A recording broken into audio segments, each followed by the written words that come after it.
Vamos para uma entrevista importante, repercutir a aprovação do pacote fiscal no governo, um balanço, digamos assim, também do que foi este ano no Congresso Nacional, com o senador Randolfo Rodrigues, líder do governo no Congresso Nacional, senador pelo PT do Amapá, já devidamente instalado nos nossos estúdios em Brasília. Senador, muito boa tarde, obrigado por aceitar nosso convite de poder conversar um pouquinho, mas eu vou querer começar diferente.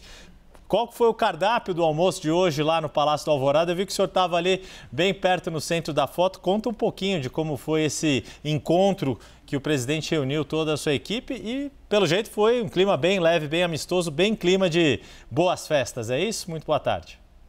Boa tarde, Yuri. Satisfação de estar aqui com você e com todos os telespectadores da CNN. Bom, primeiro, Yuri, eu e o senador Wagner tivemos que chegar atrasados, por razões óbvias.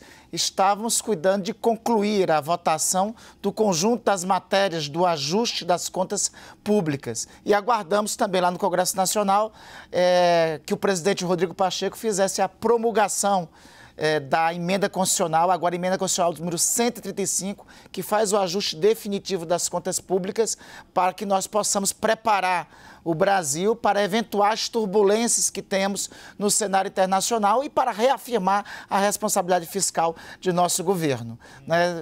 Como nós chegamos no curso do almoço, nós acompanhamos a fala do presidente da República e foi uma fala de otimismo.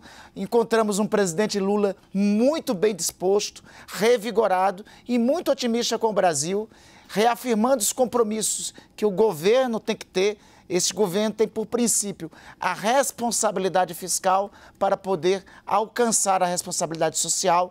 Isso o presidente, inclusive, falou claramente em um pronunciamento no dia de hoje, ao lado do ministro Haddad e ao lado também do Dr. Galípolo, novo presidente do Banco Central do Brasil, reafirmando esses compromissos. E o restante do clima foi esse que vocês estão vendo aí já nas imagens da CNN. Foi um clima descontraído. Esse dezembro, o Yuri, para nós, foi igual àquela decisão do Flamengo na Libertadores. Nós começamos perdendo, empatamos o jogo e estamos terminando virando. Eu poderia fazer a analogia futebolística, foi a temporada do Corinthians. Ficamos bastante tempo ali no Z4 e depois... Faz jus, Yuri, faz jus. Tal qual o Corinthians e São Paulo, ou tal Flamengo na Libertadores, foi parecido. Nós começamos perdendo, mas teve virada antes do jogo acabar. É isso. Agora, então, falando do jogo propriamente dito, que foi travado em especial nesta semana, senador, como o senhor disse, que a votação, a conclusão do pacote sobrou para os senadores correrem aí na manhã de hoje para votar o último projeto. Teve a promulgação da PEC que o Senado havia concluído a votação ainda ontem à noite, mas muito se falou dessa desidratação, do quanto houve de modificações no Congresso. O ministro Fernando Haddad falou que não, foi só um impacto de cerca de R$1 bilhão, isso não vai comprometer essas contas. Já foi possível dentro do Congresso, de fato, ter uma precisão do volume que foi desidratado, entre aspas, e o quanto no ano que vem já dá para se projetar outras medidas de acerto das contas públicas? Bom, primeiro, Yuri, eu não acredito em desidratação como tem sido falado.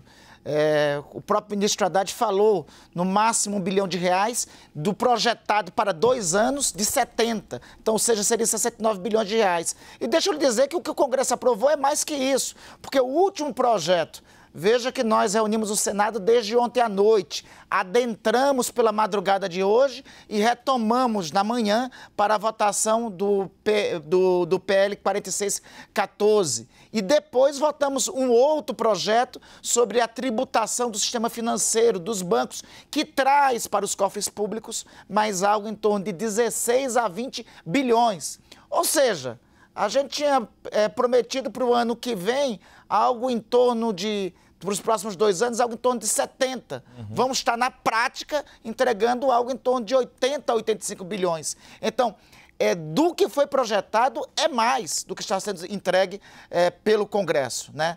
E eventuais mudanças que ocorreram, que era característica, era propício.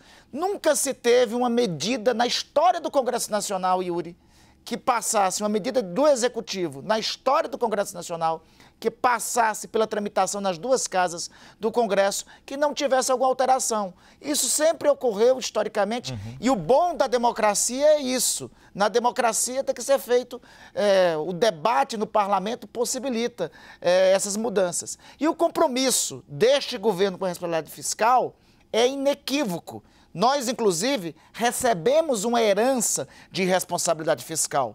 Nunca é demais destacar que nós estamos neste ano, em 10 anos, completando o momento em que estamos mais próximo de superávit. Nós temos 7, 8 anos aí de déficit público concreto. Então, o governo do presidente Lula, o próprio presidente Lula já disse que responsabilidade fiscal é algo que ele aprendeu em casa com Dona Lindu. E isso que ele ensina e reitera como compromisso de governo para conosco. Nós aprovamos essas medidas, mas, Yuri, não estão descartadas outras. Vamos retomar em fevereiro. Tem um projeto relativo aos militares que está no Congresso Nacional ainda para ser apreciado. Tem o debate sobre supersalários. No Senado tem 2 matérias nesse sentido, uma inclusive de autoria da oposição, que temos disposição para debater, outra proveniente da Câmara, que nós vamos enfrentar esse debate. O que for necessário de medidas para organizar as contas públicas, para atravessarmos as turbulências e para, sobretudo, garantir a partir da organização das contas públicas bem-estar ao povo brasileiro, o governo do presidente Lula encaminhará para o Congresso e nós apreciaremos no Congresso. E, senador, a gente até conversou no começo da semana sobre a questão do orçamento de 2025 e, de fato, ficou essa votação para o ano que vem. O senhor acredita que vai ser possível ter uma votação célere no ano que vem? Lembrando que fevereiro tem sucessão tanto no Senado quanto na Câmara, mas aparentemente são sucessões que já estão bem encaminhadas. Isso vai facilitar e acelerar a tramitação do orçamento do ano de 2025 logo no início do primeiro semestre do ano que vem? Eu ouso até cravar a data aqui com você, Yuri. Opa, vamos lá. Entre 1º de fevereiro, após a eleição das mesas das duas casas, e 20, entre 1º e 20, nós realizaremos a sessão do Congresso para apreciar o relatório do senador Ângelo Coronel e assim termos a peça orçamentária. Não ter a peça orçamentária agora não era uma escolha nossa, foi uma opção do relator do orçamento e é uma atribuição que cabe a ele. A avaliação que o senhor relator fez é que não haveria tempo de adequar as despesas de ajuste à peça orçamentária de 2025. Entendemos, compreendemos perfeitamente, mas sem prejuízo para o governo. Nós começamos o ano, conforme os termos da Constituição, com 1/5 de avos para conduzir o orçamento. Nós já aprovamos a LDO, isso foi um grande feito, a aprovação da LDO nestas duas corridas semanas que tivemos no Congresso Nacional, e entre 1º e 20, ou melhor, eu vou tratar, entre 3 e 20 de fevereiro, nós votaremos o orçamento logo após a renovação das mesas das duas casas do Congresso Nacional. Exato, dia 1º de fevereiro é um sábado e aí a votação tanto da Câmara do Senado das mesas diretores está prevista para o dia 3 de fevereiro, uma segunda-feira. Aí, senador, já olhando um pouquinho para esta segunda metade do mandato do presidente Lula e de tudo que se tem falado sobre reforma ministerial, rearranjo das forças políticas depois das eleições municipais, não sei o quanto que isso foi papo ali de cafezinho hoje nesse encontro do Alvorada. O Pedro Teixeira, nosso repórter, até brincou, teve ministro que chegou tenso, saiu aliviado porque não se falou de bilhete azul de ninguém. Mas agora, falando um pouco mais de forma concreta, é inevitável que nesta segunda metade do mandato haja alguns ajustes, seja ministros que acham que já cumpriram missão, seja aqueles ministros que podem não estar entregando o suficiente, seja aqueles partidos que estão cobrando mais espaço. Que desenho de reforma ministerial o senhor consegue imaginar que seja feito ou que esteja passando pela cabeça do presidente? Yuri, eu acho que o presidente não está nem preocupado com isso. Nesse momento, a grande preocupação do presidente, neste final de ano, era a aprovação das medidas de ajuste para podermos controlar o câmbio, dar tranquilidade necessária ao mercado, organizar as finanças para entregar o que o governo tem que entregar nos próximos 2 anos. Então, a prioridade e as preocupações do presidente eram em torno disso. né? Então, não está o presidente não tem cogitado, não tem debatido, não tem sido tratado sobre isso. Eventuais, vamos deixar reiniciar o período legislativo, depois do dia 1º, depois do dia 3 de fevereiro, aí para o presidente ver se até por ventura algum ministro tiver alguma circunstância, alguma disposição, dialogar com o presidente para o presidente fazer alguma alteração. Mas é algo que não está, o presidente não tem conversado conosco e não está na mesa nem na agenda do presidente esse debate. Pois é, e aí o senhor falou desse início ali do ano legislativo. O que já dá para a gente apontar que vão ser prioridades das discussões do governo, além, como a gente já disse, de eventuais novas medidas que possam ser colocadas do ponto de vista das contas públicas? Mas, por exemplo, o PEC da Segurança Pública já está no radar, que possa começar a tramitar no Congresso logo no início do ano legislativo. Que outras medidas, por exemplo, a questão da reforma tributária na renda, a questão da isenção para os trabalhadores que ganham até R$5.000, quais que são as prioridades que já estão apontadas para o primeiro semestre do ano que vem, senador? Você apontou aqui um norte para nós. Nós vamos apresentar a reforma da renda, que é o complemento do conjunto da reforma tributária. Veja, Yuri, isso é uma proeza. Nós conseguimos, em 2 anos, aprovar o que não foi aprovado em 60. Aprovamos não só uma emenda constitucional de reforma tributária, como aprovamos a primeira lei complementar da reforma tributária, deixando ela pronta para ser executada a partir de 2026. Agora vamos completar esse debate também com a reforma da renda. E vamos continuar medindo o pulso sobre as medidas fiscais necessárias. Neste sentido, obviamente, a iniciativa de lei em relação ao projeto de lei sobre os militares, que fazia parte do ajuste, das medidas de ajuste, é uma das matérias que precisamos apreciar, né? O tema da segurança pública tem as matizes de uma proposta apresentada pelo governo, é um outro tema que também queremos debater com o Congresso Nacional. E nós temos que, obviamente, avançar em uma outra proposta de emenda constitucional que já tramitava lá, sobre as funções das Forças Armadas.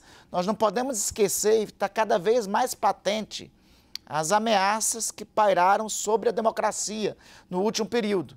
O presidente da República nos disse que no próximo dia 8 de janeiro ele deve novamente chamar um ato em defesa da democracia, como fez já ano passado, porque essa é uma data que não pode ser esquecida para que nunca mais aconteça. Então, nós temos como legado, nós temos, eu acho que como tarefas centrais, primeiro, continuar medindo o pulso das ações e iniciativas que são necessárias para controlar as contas públicas. Debater a PEC da Segurança Pública, como você já disse, e debater também as medidas de fortalecimento de nossa democracia. Pois é, isso é importante o que o senhor falou, quer dizer, no dia 8 de janeiro deste ano, após um ano, houve um grande ato no Congresso Nacional, participação de governadores, parlamentares, congressistas, muitos dos ministros do governo. Eu, inclusive, estava em Brasília, no Congresso Nacional, no dia que houve muito de marcar esta efeméride de um ano depois do ataque à sede dos 3 poderes. O senhor está dizendo agora que vai haver um novo ato a ser chamado pelo presidente Lula, mas também com convocação dos demais poderes, tanto o Congresso quanto o Judiciário. O que já está desenhado para esse ato do próximo 8 de janeiro? O 8 de janeiro é uma data que não pode ser esquecida. E é uma data que não pertence à direita, à esquerda, não pertence a um partido ou a outro partido, não pertence ao Poder Executivo, ao Legislativo, ao Judiciário. É uma data que pertence à defesa da democracia, ao povo brasileiro. Então, a ideia é nós todos estarmos aqui e, obviamente, todos os representantes dos poderes estarem aqui para novamente lembrarmos que a democracia sobreviveu à mais recente a ameaça de ruptura da ordem democrática, de ameaça à institucionalidade democrática e ao Estado de Direito. Essas investigações que a gente tem visto, né, o inquérito da Polícia Federal, o indiciamento de quase 40 pessoas, inclusive integrantes do ex-governo, como o senhor disse, militares de alta patente, o quanto, na sua avaliação, senador, não só impulsiona atos como esse do 8 de janeiro próximo, que o senhor nos conta aqui em primeira mão, mas também na tramitação dessas discussões que o senhor colocou em relação aos militares. O senhor avalia que isso ajuda a quebrar resistências e que os próprios integrantes das Forças Armadas podem apoiar algum tipo de mudança nessas legislações justamente para se evitar esta contaminação entre quem atua na ativa, no serviço militar, nas Forças Armadas e a política, fazer de fato essa separação entre política e caserna? As Forças Armadas são instituições que garantem a democracia brasileira, que garantem o Estado de Direito e que defendem a República. Então, eu tenho certeza que o conjunto, a maioria das Forças Armadas, tem consciência de que quem comete crime, quem conspira contra a ordem democrática, tem que ser punido, seja militar ou seja civil, esteja onde estiver, em qual posto venha ocupar. E eu tenho certeza que a maioria também das Forças Armadas tem por convicção a necessidade de sustentação e defesa da ordem democrática. Senador Randolfo Rodrigues, do PT do Amapá, líder do governo no Congresso Nacional, fez a gentileza aqui de ir até os nossos estúdios aqui na CNN para a gente fazer esse balanço dessa semana que teve muita intensidade, votação no Senado aí até amanhã dessa sexta-feira. Senador, obrigado mais uma vez, um desejo de boas festas para o senhor e um bom ano novo. Obrigado, Yuri. Abençoado Natal, um feliz 2025 para você e para todos os telespectadores da CNN. Para todos nós. Obrigado mais uma vez.